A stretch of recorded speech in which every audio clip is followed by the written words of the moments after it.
So shortly after closing on our next gen Lennar house in the Arbors in Phoenix, I decided to install a attic ladder in the next gen side of the house in the garage.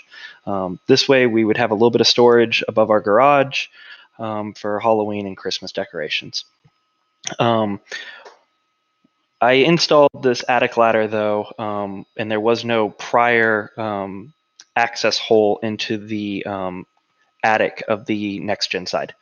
I believe that there was supposed to be, but it wasn't actually installed. So I installed this attic ladder, and then I also decided to put down some insulation above the garage, just to try to help with some of the heating and cooling bills throughout the year.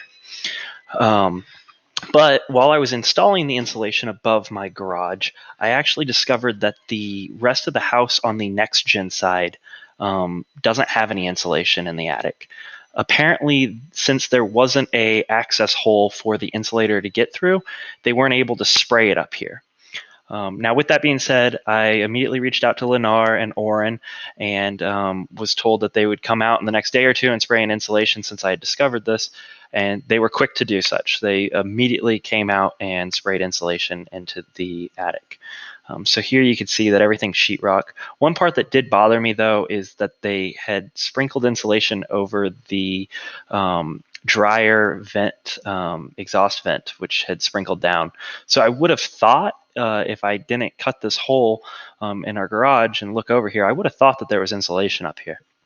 But as I mentioned, they got out within about 2 days after I had mentioned this to Oren and checked everything out and had insulation sprayed in for me.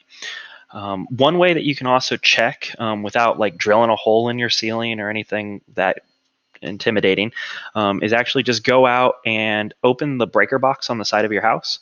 And there should be a sticker in there that is from Mesa Insulation or whoever, and it'll tell you how many square feet of insulation they sprayed. Ours had said something like 2,000 square feet of insulation was sprayed, which is very clearly only the main side. It's missing the square footage for the next gen side, as you can see. So they were quick to fix it. I just wanted to let everybody know, so maybe that way you guys can check yours before it's maybe too late or anything like that. He did mention also that they were going to go back and check, but I thought I'd let everybody know so that way you guys can follow up on it. Thanks.